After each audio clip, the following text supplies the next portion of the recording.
Good evening from New York. I'm Chris Hayes. For years, MAGA has been selling Donald Trump as a political colossus, an inevitable force of nature who cannot be beaten. But everywhere around us, we are seeing evidence that that's not really true.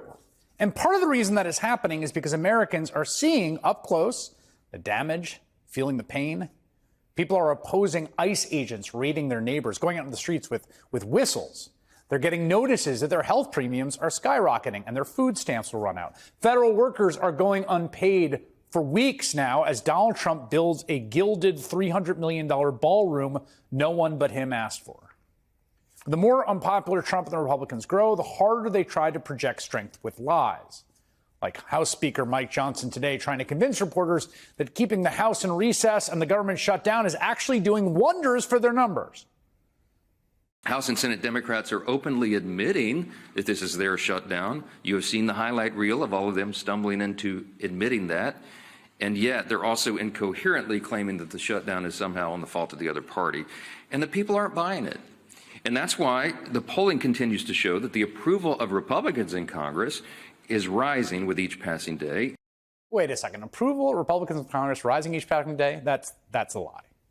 Johnson was very selectively citing a Quinnipiac poll from last week that showed congressional Republicans are underwater by 24 points. He's right. They are up from being underwater by 29 points in July, although that was closer when they passed that extremely unpopular bill. The same poll also shows more Americans blame Republicans for the shutdown by a significant 6-point margin, and that margin is growing among independents. So no, shutting down the government isn't leading to Republican popularity going up by the day. But the entire Trump era is built on this kind of wish casting, psyching people out and faking strength until it is handed over to them. That is the proper context you need when you think about the freakout currently happening over this comment. He's going to get a third term. So Trump 28, Trump is going to be president in 28, and people just ought to get accommodated with that. So what about the 22nd Amendment? There's many different alternatives. At the appropriate time, we'll lay out what the plan is. But there's a plan, and President Trump will be the president in 28. That, of course, is two-shirted podcasting strategic genius Steve Bannon declaring a third unconstitutional term for Donald Trump. In that interview, he also claimed Trump was, quote, an instrument of divine will who's being saved by God to save America. Now, Bannon says a lot of things all over the place, talking. Many of them are untrue. But this has worked to flood the zone, as Bannon would say, with this stilted Trump third term discourse. Bannon's talking to reporters about it, and now so is Trump, and so is Johnson. I think the president knows, and he and I have talked about the constrictions of the Constitution, as much as so many of the American people lament that. The Trump 2028 cap is one of the most popular that's ever been produced, and he has a good time with that, trolling the Democrats whose hair is on fire. This is, I think, a classic example of MAGA projecting the power they wish they had. But it comes from a place of real, genuine, palpable political weakness. I mean, take a step back and look at what's being discussed here. One of the most unpopular presidents in American history, talking about a third term less than a year into his second term. Today, the polling average kept by Nate Silver shows Donald Trump underwater by about 10 points. He's also at net double-digit negatives in the most recent polls from Economist YouGov, Quinnipiac, Reuters Ipsos, American Research Group, and Gallup. In all those polls, he is at or near his lowest approval level ever. We're talking high 30s, low 40s. And the man who once said he alone could fix high prices on day one is now deeply unpopular on core economic issues. In a new Reuters Ipsos poll today, nearly two-thirds disapprove of Trump's handling of the cost of living. Only 27% approve. You're down to like the most diehards when you're down to 27%. And we haven't gotten any new jobs data because of the shutdown, ostensibly. But all you got to do is look at the headlines of layoffs in the past few days. You got Amazon, UPS, GM, Paramount, Nestle, Carter's, Target, tens of thousands of jobs being slashed by blue chip companies struggling to stay profitable amid Trump's tariffs and what appears to be an all-around slowdown. Today, the Federal Reserve announced a cut in interest rates to try to keep commerce and job markets afloat. But Fed Chairman Jerome Powell also warned investors not to expect another cut this year because it could add to the Trump administration's inflation exploding policies, chiefly the tariffs. And the historically unpopular guy, right, the guy at 39%, okay, and I've covered presidents at 39%. They do not get covered like, wow, everything they touch turns to gold. The unpopular guy, the cause of all these headlines, who is destroying the East Wing of the White House to build a golden ballroom while the American economy disintegrates, this is the guy entertaining talk of an unconstitutional legal third term? Even if Trump were as popular as Republicans are pretending, even if he weren't destroying American livelihoods and building a police state, we're talking about 4 years into the future. Trump is, I hate to remind you, 79-year-old man who appears to have some visible issues getting around alone on his overseas tour this week, kind of just sort of wandering, gingerly navigating hallways and staircases, not always well, not seeming to always be in command. A 79-year-old man who was served burgers and ketchup and a gold crown by the South Korean authorities at state luncheon like a child at Burger King. A 79-year-old man who bragged this very week about dropping into Walter Reed for a previously undisclosed MRI. He says it was, quote, perfect, which, great. Trump also bragged that he aced a dementia test, which he appeared to have confused with an IQ test, and I will tell you they're not the same thing. We've seen it in the Oval Office before, right? I mean, this is a man who has very obviously aged quite a bit since he took over the presidency. We're not even in year 2 yet. This is not even a year in. Like, really? That is the inevitable force of nature who must have a third term in 2028 for the good of the country. And you Democrats should cower. Even he acknowledged today it's probably not in the cards, while also lying about his tanking poll numbers. It's a very interesting thing. I have the best numbers for any president in many years, any president. And I would say that if you read it, it's pretty clear. I'm not allowed to run. It's too bad. I missed it. But we have a lot of great people. I mean, again, who knows, right? If there's one thing I'm consistent on this show is we don't know the future. He might change his mind again. Of course, you got to take the threat seriously because, right, Republicans and Trump are attempting to destroy the country's most basic freedoms, our dearly held democracy, to impose their agenda by force, whether people want it or not, right? And they have been unnervingly successful in that project in so many ways. Yes, they want to mess with elections. They want to render public opinion meaningless. No longer a check on the actions of the people who we elect to represent us. But it's still there and it still matters. They haven't won that battle yet. In stark political terms, not the sort of balance of forces of their legal assault or whether they have the courts on their side or whether American institutions are acting cowardly. No, in just sheer political terms, do the American people like what Trump is doing? Do they approve of the MAGA agenda? No. Trump today is as weak as he has ever been in those terms.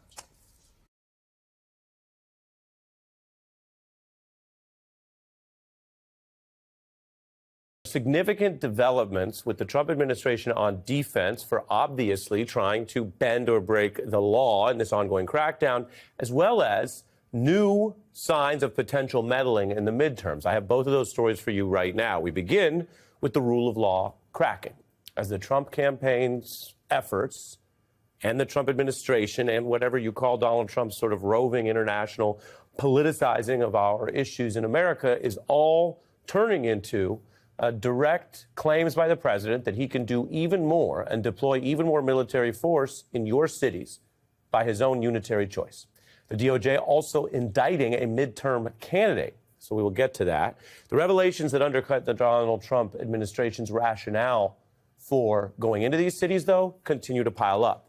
Remember, one of the big questions in the courts is whether there is the kind of unrest that justifies the president overruling the state role, the normal way that governors participate in National Guard deployments, to go in there. And let's be clear, put aside whatever you think about Donald Trump and his policies.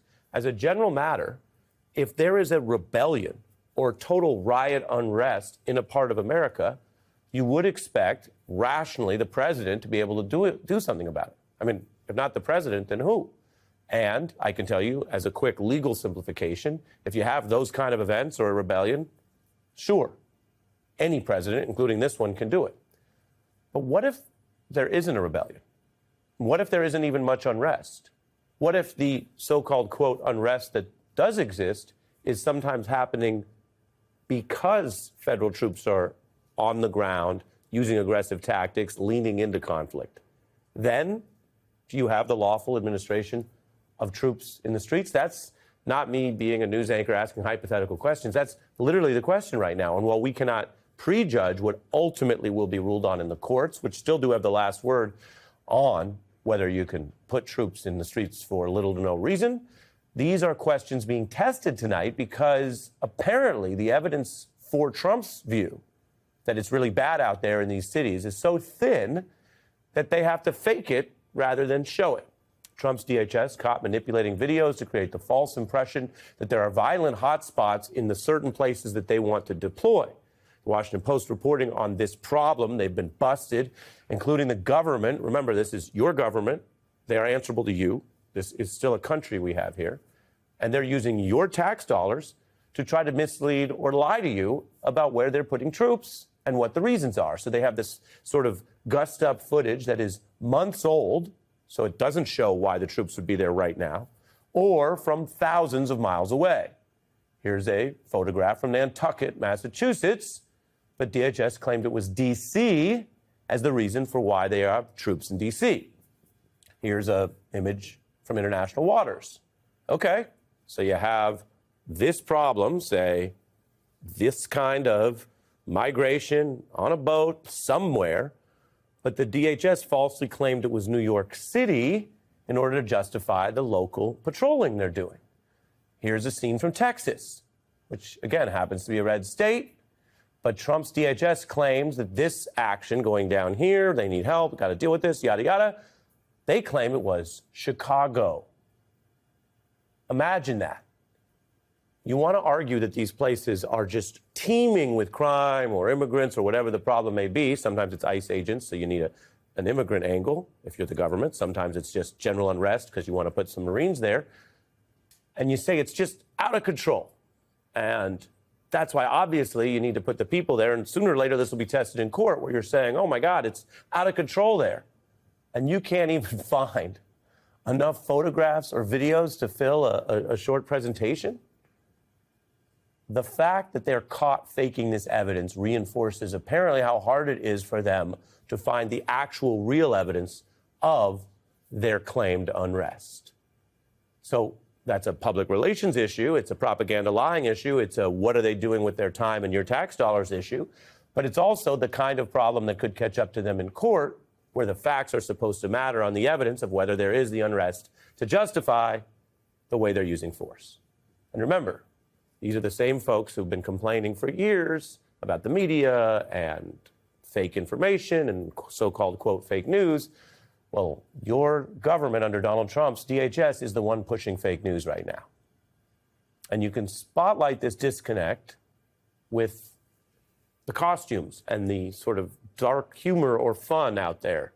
Why are they in these costumes in these cities? Why are they kind of yucking it up sometimes? Well, several people have pointed out, this isn't new for me, that this is a type of ironic protest, a kind of obvious cultural in-your-face reference that it often looks more like a Halloween party than some terrible immigrant crime riot. And that if they have the freedom and the ability to joke around out there, maybe it's not what DHS claims. And sometimes DHS claims it's just a different city altogether. So that's some of the pressure on Trump right now. He says he'll go forward. He's claiming that he can have even more troops on the ground if he chooses. And these are getting tested in court. There's a panel of judges that are reviewing the effort to send troops to the relatively sedate Portland. And that's grinding on. And that's the backdrop, because the other piece of news I mentioned that I'm about to show you, this possible midterm meddling, standing on its own would be the kind of story where you'd have to fairly say, let's wait and see all the evidence, because there are hundreds of people who run for office, and the fact that one here or there gets in legal trouble isn't automatically midterm meddling. But against the backdrop of what I just showed you, the ongoing use of troops, sometimes potentially against the rules, Trump saying he can do more, credible reports that they want to put troops out around polling stations, they want to do election monitoring, which raises questions of whether it's monitoring or interference. They're openly talking about whether he could steal a third term. His aides say maybe he will. He says maybe he won't. Trump demanding that people he doesn't like be kicked off the air like Jimmy Kimmel, a plot that failed, or be indicted like the New York Attorney General and the former FBI Director Comey. So against that background, what I'm about to show you does not operate in isolation if we are just going to fairly adjudicate the evidence. Today, brand new, something that would be a big deal in any era, but certainly right now, the Trump DOJ has gone in and filed unusual charges, I have them here, unusual charges against a current congressional candidate, a member of the Democratic Party, Kat Abu-Ghazaleh. Now, there's video from September where she was in this group of protesters. This is in front of an ICE vehicle. Now, she claims she was protesting peacefully, and an ICE agent tried to run them over with the SUV. Now, this is the kind of situation that happens sometimes at protests, and certainly is legally debatable. I'm not telling you it's something where there's no way anyone could have ever been charged. But the government is taking a very aggressive approach to the person who's running for office, the person running in the midterms, not necessarily to every other person there.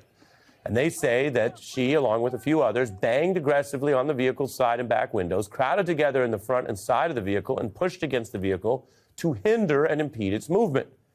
And they say somebody etched a message into the body of the vehicle, the word pig.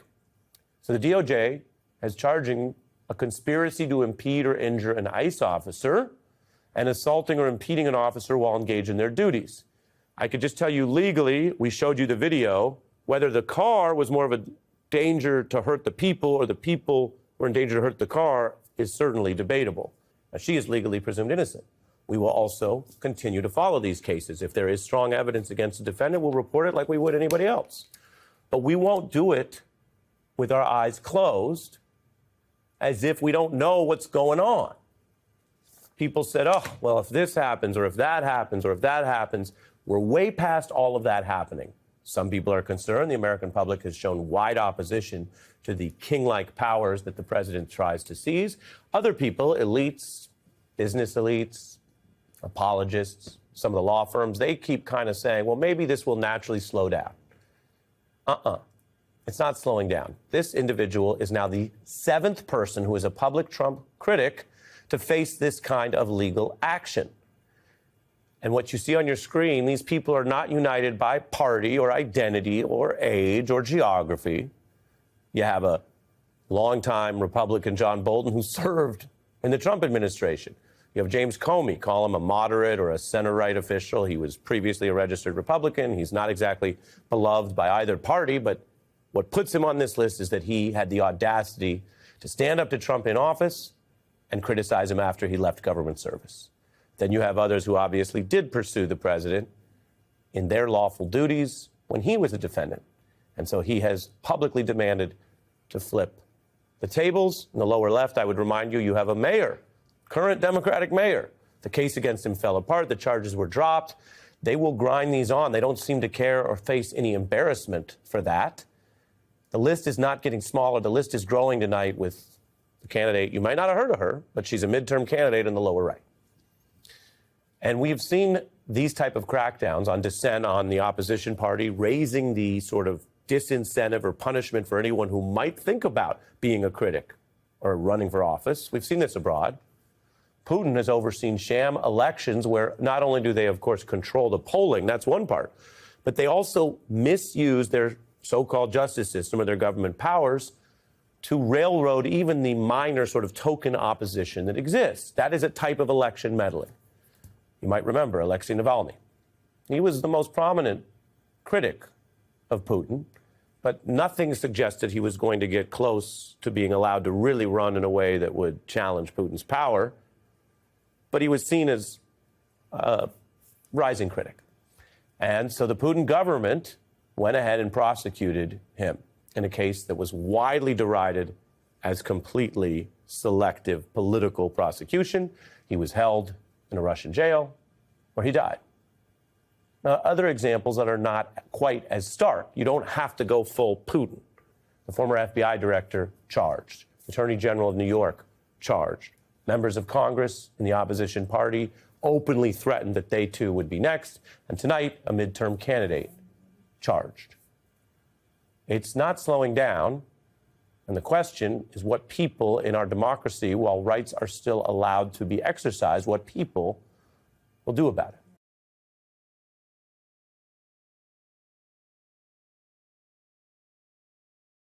Warning lights are flashing bright red for Donald Trump. Americans are becoming fed up with his presidency quickly, driven in large part by his disastrous handling of the economy. A new poll out today by The Economist and YouGov finds that Trump is at his lowest approval rating yet, with just 39% of Americans approving of his job as president. Among Americans under 29, just 20% of them approve of his job performance. That is a 30-point drop since February. 35% of Americans approve of his handling of jobs in the economy, and just 31% of Americans approve of his handling of inflation. Despite these indicators, Donald Trump has doubled and tripled down on his gimmicks and vision for the economy, continuing the tariffs that have raised costs for all Americans, refusing to use emergency funds to extend SNAP, and insisting on bailing out Argentinian farmers, of all humans, at the expense of American farmers at the behest of his political benefactors. And it might be costing him his previously lockstep loyalty from his own base. I want to bring into the conversation MSNBC senior contributing editor Michele Norris, also joining us, MSNBC columnist, author of the newsletter To the Contrary, Charlie Sykes. Charlie, there are a lot of theories out there for them. One of them, and I don't have a ton of evidence, is the declining influence of Steve Bannon, who used to speak out on behalf of MAGAs, who he, in his telling, relied on food stamps, relied on Medicaid. And he would publicly, and again, have no insight into the private interactions with him. I know John Carl reports that he weighed in on the minerals deal, but I'm not sure how many voters benefit from that. So I don't know if it's a lack of being in touch with the one person in his orbit who seemed to be in touch with the plight of the non-tech oligarch billionaire, but there seems to be either a lack of awareness or complete political indifference to their suffering. Oh, I think it's complete political indifference at this point. You look at those numbers and they are horrific, but here's a question to ask yourself. Who is going to tell Donald Trump? Who in his orbit right now is going to say, look, you've got a real problem with this. These things are not working? Because right now he is really sort of high on the arrogance, the narcissism, the sense that he can continue to bulldoze through all the institutions. I mean, he has CEOs bringing him golden apples. What the president of South Korea gave him a crown today. So Donald Trump is really wrapped in his own hubris right now. And the populist rhetoric was always just sort of eyewash. The question is, who is he actually listening to? Who's around him? What are the billionaires and the millionaires at Mar-a-Lago telling him to do? And that's what he's listening to right now. In Donald Trump's mind, and, we talk about an alternative reality universe, Donald Trump has succeeded in creating an alternative reality for himself, where he thinks he has the wind at his back, that nobody can stop him, he'll get everything that he wants, when in fact, those numbers would suggest, massive cratering. You could also look at the support numbers of Hispanic voters who were crucial in 2025 and his collapse among them, or the independent voters on issue after issue. And then the symbolism is breaking against him. We have this, let them eat ballrooms moment at the moment when we're about to have these massive increases in health care premiums and the SNAP benefits being cut off. What are people talking about? They're talking about the fact that Donald Trump and his millionaire buddies are building a massive ballroom at the White House. So this is a moment where I think the hubris and the arrogance is kind of catching up with him a bit. Michele, the White House has said that building the ballroom is their top priority. It's Donald Trump's top priority, was Ms. Leavitt's quote. So again, one of the, I think, distinctions between a first term and a second term is that which is most unpopular is most front and center. And it gets to what Charlie's talking about, the hubris. Jon Favreau, who I just interviewed for my podcast, said he's sort of over trying to figure out why he's doing something. We should just talk about the ramifications or the consequences. So I'm going to try to live that lesson. The ramifications of letting food stamps expire is that children will die. And again, some of them may be the children of people who voted for him. Some of them may, experience hunger and food insecurity and be malnourished. But between Medicaid cuts and the expiration of food stamps and the vaccine disinformation being pumped out by his whatever we're calling it, the RFK Jr. runs, people's lives, people's families are less safe than they were 1 year ago. What do you see as sort of the level of, or the lack of partisanship to sort of some of those realizations in this country? Well, I just want to marinate on what you said, that building the ballroom is the #1 priority. Let's just sit with that for a minute. How is that possible that that is the #1 priority with everything that is going on right now? 1 in 5 American children rely on SNAP benefits.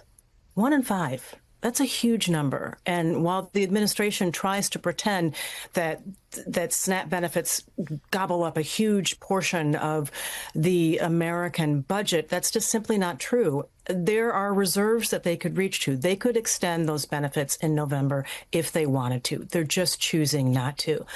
On the question of this being a partisan matter, I agree with Charlie. I think that we are at a hinge point right now. The pain is going to be real for Americans very soon, not just abstract. It's going to be real. They're going to feel it in their healthcare prices. They're going to feel it in their food prices. They're going to see it in a very visible way. And, you talked about the farmers and the ranchers. Beef prices are up right now. We're going into Thanksgiving. Turkey prices are up by almost 40%. And many of the people who, I have great respect for the people who work the land in this country. And many of them supported Donald Trump, thinking that things would be different. And as much respect as I have for them, I'm surprised that they're surprised that he's not showing any respect for them, that he doesn't care for them. Because we've been here before. If you remember in the first administration, the farmers they lost a large part of their market share to China because of tariffs. And in that case, the Trump administration wound up bailing them out. But even with the bailout, the bulk of that money, it was some $81 billion, $8.4 billion. $8.4 billion went to primarily the biggest farmers. And it's the smallest farmers that really suffer. And I think that there might possibly be, in this very divided moment in America, an opportunity for people who don't normally agree with each other to have some sort of solidarity around this pain point. And you don't want to actually, talk about opportunistic moments in terms of politics, but there actually might be one for Democrats to start to message to people who are in real pain about looking for another path forward to return to some sort of stability and perhaps even sanity in this country. Joining us now, Vice Chair of the Appropriations Committee, Democratic Senator Patty Murray of Washington. All right, I want to get you first on what Burgess Everett was reporting a moment ago, and that was positive vibes coming out of the Appropriations Committee. What can you tell us about that? Well, what I can tell you is conversations are really important, and Democrats want our country and our government to work for people, and that includes the appropriations process. But the fact of the matter is, what we are asking for here is for the Republican leadership and the president, who's out of the country, so he's not here, to sit down and talk with Democratic leadership about how we can get this process going and how we can find the best decisions for the American people. That has not yet occurred. Until it does, we are stuck in this. What about this idea that there might be a conversation about a long-term appropriations bill, a budget bill, so that these continuing resolutions don't need to keep happening every few months, which everybody feels very hamstrung by? Would Democrats trade that for health care subsidies? I do not want a long-term continuing resolution written by the Republican House and jammed onto us as the only solution. Absolutely not. Because what that means is the Republican leadership and Trump would make all the decisions about how the spending is. We want to actually write our appropriation bills that gives congressional input. That means every state, every district in the country has a say in how we spend all of our money. That is the right way to do that. But we also have to deal with this health care decision. As we have said from the very beginning, everyone's premiums who are on the ACA are going to double or triple or even quadruple next year unless Republicans come to the table and work with us to solve this.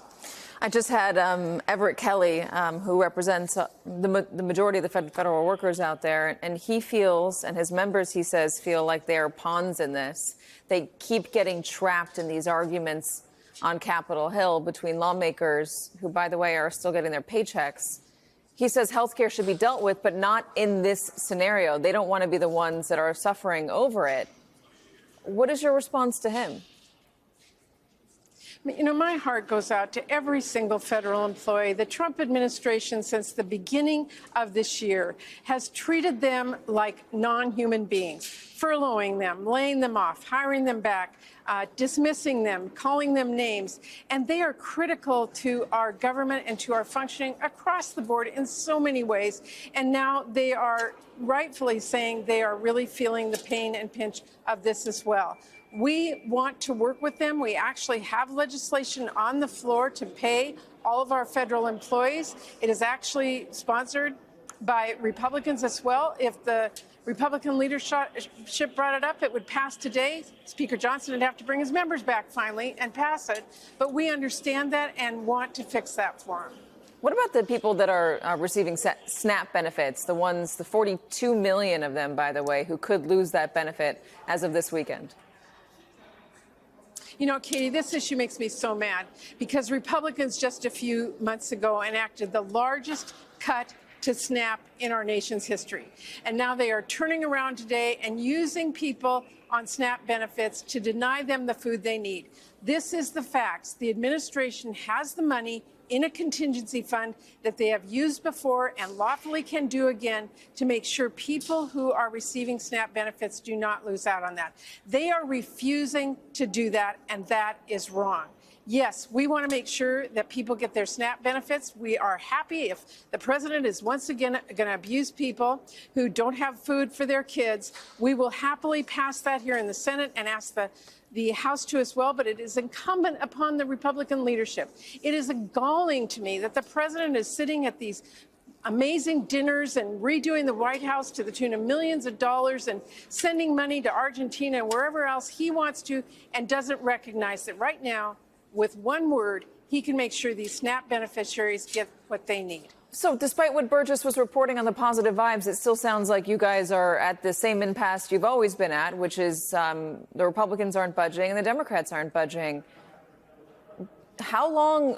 I mean, do you see yourself ever budging? I mean, can you confirm? I am happy to talk to anybody. I am here. I'm ready to do that. But, Katie, you need to understand what has not happened in this negotiation, unlike any other negotiation I've been in the long time I've been here, is for the Republican leadership, that Speaker Thune, Leader Thune and Speaker Johnson and the president sit down with Democrats, put their issues on the table and make a decision.